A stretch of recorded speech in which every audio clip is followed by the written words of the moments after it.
Assalamualaikum warahmatullahi wabarakatuh. Perkenalkan, nama saya Wahyu Rizky dari kelas 6 CTPL dengan NIM 140122000072. Ingin mengulas materi tentang jaringan LAN yang diampu oleh Bapak Rudianto Eskom MTI dari Universitas Bina Bangsa, Fakultas Ilmu Komputer, Prodi Ilmu Komputer. Baik, dari definisinya, LAN adalah jaringan komputer yang menghubungkan perangkat dalam area geografis terbatas dalam gedung atau kampus saja. Biasanya mencakup gedung atau kampus saja.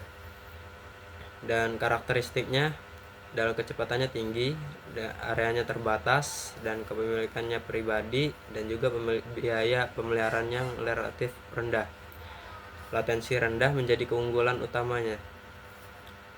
Dan perbedaannya dengan MAN yang mencakup kota, WAN yang mencakup area yang lebih luas seperti negara, LAN ini lebih cepat dan lebih terkontrol. Sejarah singkatnya, pada tahun 1970-an, perkembangan awal di Xerox PARC, Ethernet dikembangkan oleh Robert Metcalfe. Kecepatan awalnya hanya 2,94 Mbps saja. Di 1980-an, standarisasi IEEE 802 token ring IBM muncul sebagai alternatif PC LAN, mulai populer di dunia bisnis. Di tahun 1990-an, Fast Ethernet ukuran 100 Mbps diperkenalkan. Wi-Fi mulai dikembangkan. Harga perangkat jaringan semakin terjangkau. Di tahun 2000-an sampai sekarang, Gigabyte Ethernet menjadi standar. Wireless LAN semakin dominan. Virtualisasi jaringan berkembang pesat.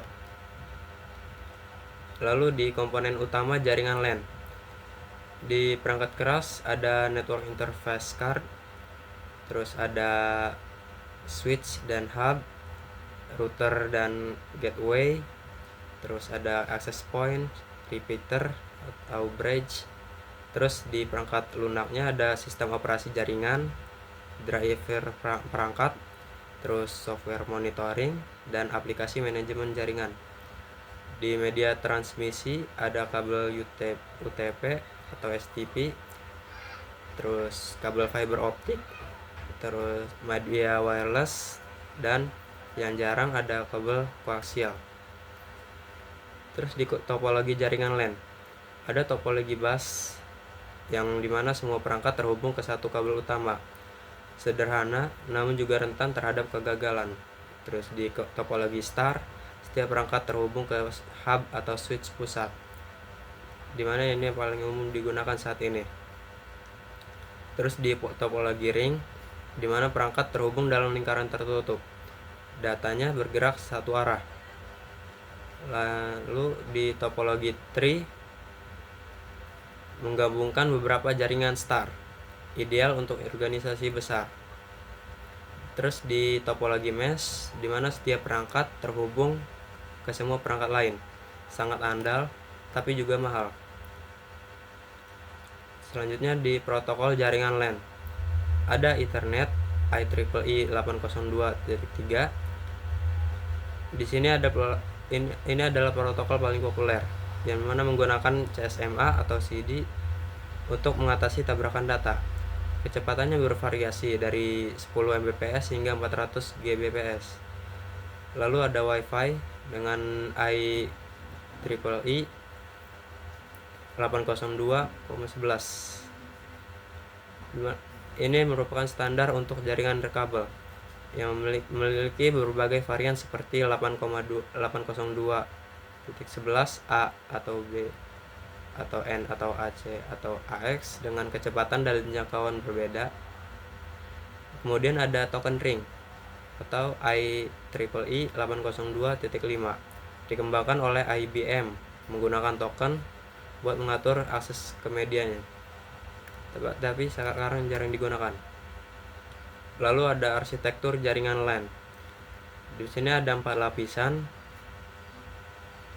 Untuk lapisan pertama ada aplikasi antarmuka dengan pengguna.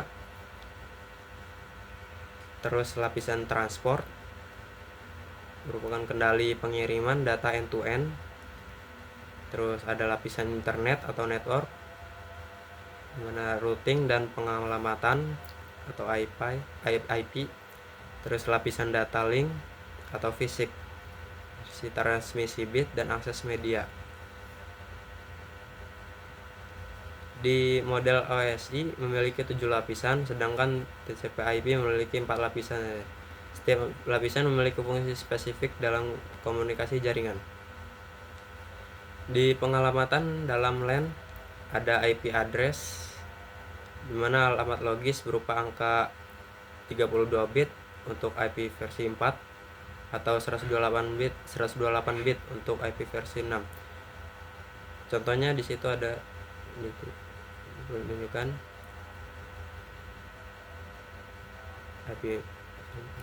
Terus ada subnet mask untuk di sini menentukan bagian network dan host dari IP. Contoh umumnya 255.255.255.0.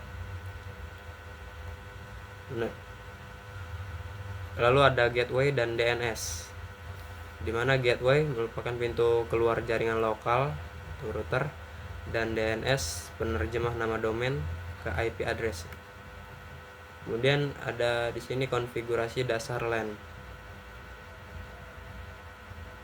Yang langkah pertama ada perencanaan jaringan, di mana hal yang dilakukan adalah tentukan jumlah host, skema pengalamatan IP, dan topologi yang digunakan.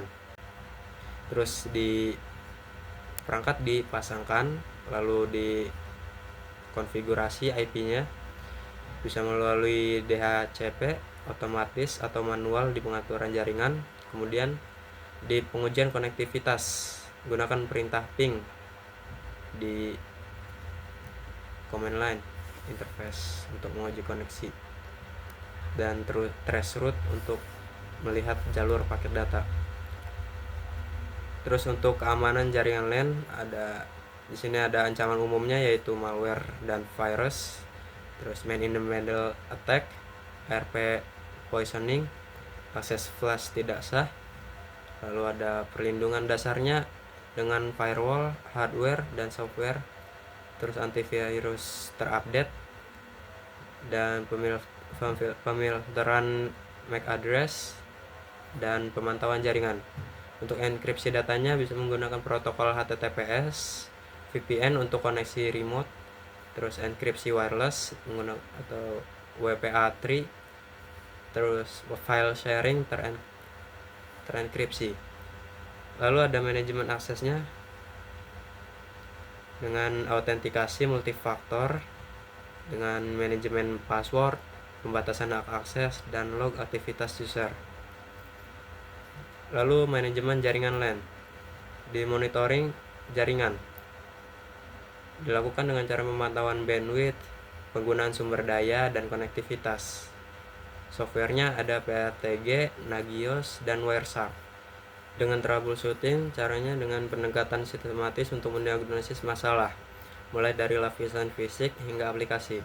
Lalu backup dan pemulihan dengan melakukan pencadangan konfigurasi perangkat dan rencana pemulihan bencana, dan dokumentasi jaringan.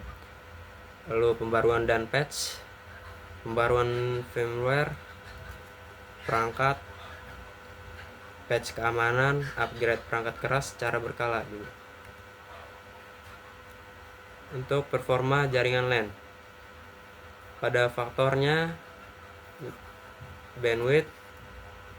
bandwidth, dampaknya menentukan kapasitas data maksimum dan optimasinya upgrade infrastruktur QoS.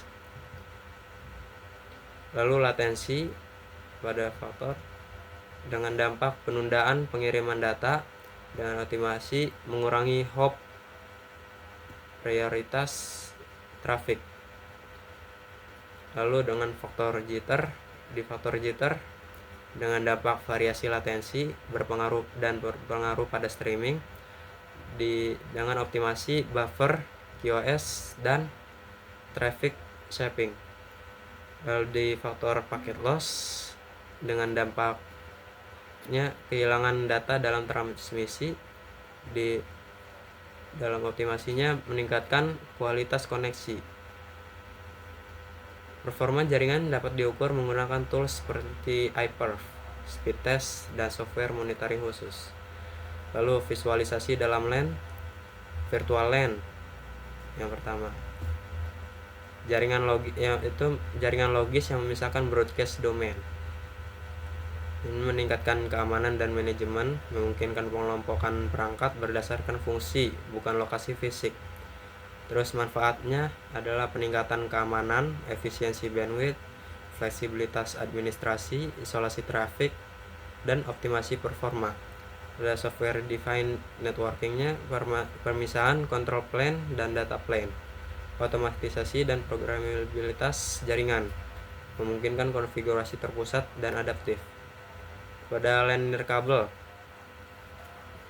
atau wireless LAN, sini prinsip kerjanya transmisi data melalui gelombang radio menggunakan frekuensi 2,4 GHz dan 5 GHz.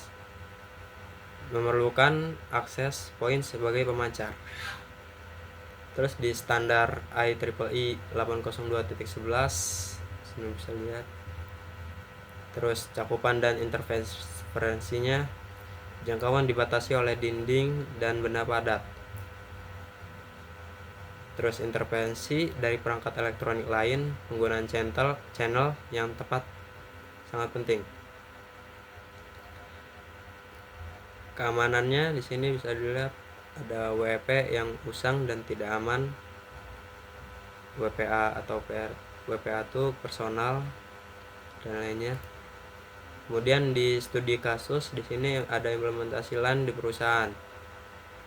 Yang pertama ada analisis kebutuhannya, di mana dilakukan identifikasi jumlah pengguna, tipe aplikasi, dan traffic. Pertimbangkan pertumbuhan masa depannya juga. Lalu di desain jaringan, pilih topologi, buat skema pengalamatan IP, dan rencanakan segmentasi. Juga tentukan lokasi strategis untuk perangkat. Lalu di pemilihan perangkat, sesuaikan spesifikasinya dengan kebutuhan.